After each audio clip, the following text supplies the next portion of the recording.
ऐसे ब्रज में हमारा जन्म हो गया, ये अपने पुरुषार्थ से संभव नहीं था, ये आपकी कृपा से संभव। बहुत ध्यान से सुने, ब्रज में जन्म हो जाए ये सामान्य घटना नहीं है, ये सामान्य बात नहीं है। इसलिए ब्रज में जिनका जन्म हो चुका है उनके प्रति सदा आदर भाव बनाकर रखना चाहिए। वे भजन साधन करें तो न करें तो वो जैसे हों तैसे ठाकुर जी जाने, हमने ठेका नहीं ले रखा है, पर वे हमसे बहुत श्रेष्ठ हैं क्योंकि यहाँ की पवित्र रज में उनका जन्म हुआ है। इस भाव से ब्रजवासी का सदा आदर करना, जितना आदर करेंगे उतना अधिक श्री जी ठाकुर जी का लाड़ प्राप्त करेंगे, क्योंकि अति प्रिय मोही यहाँ के वासी। भगवान को धाम में प्रकट होने वाले, धाम में रहने वाले जीव अत्यंत प्रिय है। धाम वासियों के साथ विरोध नहीं करना। गोपियां कह रही हैं बड़ी कृपा है, आपने कृपा पूर्वक हमको यहां जन्म दिया है। एक बार अपने राम गिरिराज जी की परिक्रमा दे रहे थे, तो एक ब्रजवासी संत निम्बार्क संप्रदाय के वयोवृद्ध थे, वो भी परिक्रमा दे रहे थे। पूंछरी की बात मिल गए, हमने दंडोत उनकी महाराज बाबा दंडोत, राधे श्याम साथ साथ चलने लगे।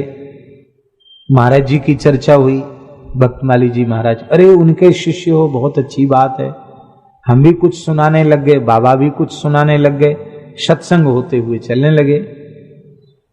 तो उन संत ने, वयोवृद्ध संत ने एक कथा सुनाई, हमने पहली बार सुनी और किसी पोथी में नहीं पढ़ी, संत की सुनी हुई कथा सुना रहे हैं। उन्होंने कहा कि ठाकुर जी अर्जुन के प्रेम से खिंचे हुए इंद्रप्रस्थ पधारते थे पांडवों पर कृपा करने के लिए। तो जब ठाकुर जी दिल्ली आ जाते इंद्रप्रस्थ, तो ठाकुर जी को ब्रज की याद और ज्यादा आने लग जाती। तो अर्जुन के साथ घूमने जब यमुना जी के किनारे पहुंचते, तो यमुना जी से कहते कि तुम बह करके हमारे ब्रज में जा रही हो, तो हमारा प्रेम संदेश वहां सुना देना। कह के ठाकुर जी रोने लग जाते। अर्जुन को बड़ा आश्चर्य होता, बोले महाराज सोने की द्वारिका है, वैकुंठ का ऐश्वर्य, क्या कमी है जो आपको गांवड़े की याद आती है? फिर इंद्रप्रस्थ इस धरती का सबसे श्रेष्ठ नगर है, आपकी कृपा से मैं दानव ने बड़ी विचित्रताओं से युक्त इसको बनाया है। यहां की भी इतनी याद आप नहीं करते, द्वारिका की तो नहीं ही करते हैं। ऐसा क्या है ब्रज में जो आप इतनी याद करते हैं ब्रज की और ब्रजवासियों की? ठाकुर जी बोले, अच्छो अर्जुन, तुम्हें ऐसे समझ में नहीं आवेगी, तुमको हमारे संग कछु लंबी दूर की यात्रा करनी पड़ेगी। बोले हाँ चलो। तो ठाकुर जी अर्जुन को लेके श्वेत द्वीप पहुंचे। श्वेत द्वीप की बड़ी बड़ी कथाएं हमारा महाभारत में अब की बार पाठ किया, तो बड़ी लंबी चौड़ी कथा श्वेत द्वीप की, श्वेत द्वीप के निवासियों की बड़ी विलक्षणता है श्वेत द्वीप में। तो श्वेत द्वीप में पहुंचे तो वहां ठाकुर जी ने दिखाया अर्जुन से, देखो कुछ दिखाई पड़ रहा? बोले हाँ दिखाई पड़ रहा है। क्या? कहते एक चंद्रमा की कांति को भी लज्जित करने वाला धवल उज्जवल वर्ण का एक विशाल पर्वत दिखाई पड़ रहा है। इस पर घास भी नहीं है, कोई पेड़ पौधा नहीं है। ऐसे लगता मानो अरबों खरबों चंद्रमाओं को ही ढेर कर दिया गया, इतना चमक रहा है पर्वत। चंद्रमा से ही पर्वत बना हो ऐसा पर्वत। और देखो और कुछ दिखाई पड़ रहा? बोले हाँ, इसकी चोटी पर कोई महात्मा बैठ के भजन कर रहे हैं। बोले तो ठीक है। भगवान वहां पहुंचे, भगवान ने बांसुरी बजाई, क्योंकि मुरली मनोहर द्विज स्वरूप के उपासक थे। बांसुरी का शब्द सुन के उन्होंने नेत्र खोले, साष्टांग दंडवत, प्रेम विह्वल हो गए।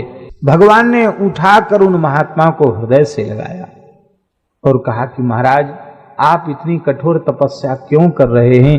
आप क्या चाहते हैं? ये श्वेत द्वीप तो वैकुंठ ही है, हमारा धाम ही है। यहां रहकर आपका कौन सा मनोरथ अधूरा रह गया जिसको पूर्ण करने के लिए आप इतनी कठोर तपस्या कर रहे हैं? और ये पहाड़ कौन सा है? हमने पहली बार इस प्रकार का पर्वत देखा है। बोले महाराज ये पहाड़ नहीं है, ये हमारे शरीर हैं। भजन करते करते जब शरीर की अवधि पूरी हो जाती तो हम शरीर छोड़ देते हैं, फिर अपने संकल्प से नया शरीर ग्रहण कर लेते हैं। तो हमारे शरीर भजन करते करते सूख कर केवल हड्डी बचते हैं, और जब अस्थि मात्र रह जाते तो हम उनको त्याग देते हैं, फिर दूसरा शरीर भजन से अपने संकल्प से शरीर ग्रहण कर लेते हैं, अब फिर वहीं बैठ के भजन करते हैं। ये शरीर की हड्डियां इकट्ठी होते होते होते होते पहाड़ हो गया। अब आप लोग गिनती लगा सकते हैं कितने समय हो गया। अरबों खरबों जन्म हो गए होंगे तब इतना ढेर बना होगा। कोई सीमा नहीं है, क्योंकि वहां प्रलय होता नहीं। तप कर रहे हैं, जन्म भजन कर रहे हैं, और ये विलक्षणता वहां दिखाई पड़ी। भगवान ने कहा ऐसा तपस्वी महात्मा तो हमने पहली बार देखा, हम बड़े प्रसन्न हैं, क्या चाहिए? तो वे महात्मा बोले हमको ब्रजवासी बना दो। क्या बोले? हमें ब्रजवासी बना दो, हमारा ब्रज में जन्म हो जाए, हम ब्रज में रहें, ये हम चाहते हैं। ठाकुर जी बोले हम अपना नित्य गोलोक तो तुम्हें प्रदान कर सकते हैं, पर ब्रज में जन्म हो जाए, ब्रजवास मिल जाए, ये हमारी भी सामर्थ्य कहां है। ये ब्रजवासी संत के द्वारा सुनाई भई कथा सुनाए रहे हैं। बोले ये किसके अधीन है? तो ठाकुर जी बोले श्री जी की कृपा से हमको भी ब्रजवास मिलता है, उनकी कृपा के बिना किसी को ब्रजवास मिलता नहीं। श्री जी कृपा करें तो ब्रजवास मिले, ब्रज में जन्म मिले। पर आपने बड़ी कठोर तपस्या करी है, इसलिए इतना तो हम अधिकार रखते हैं, इतना वरदान देने का। जब आपका विमान गोलोक जाएगा तो 3 दिन के लिए आपको वृंदावन का वास मिलेगा।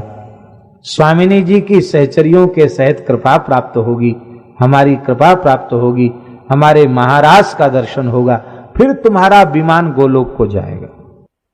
वरदान दे के ठाकुर जी चले आए।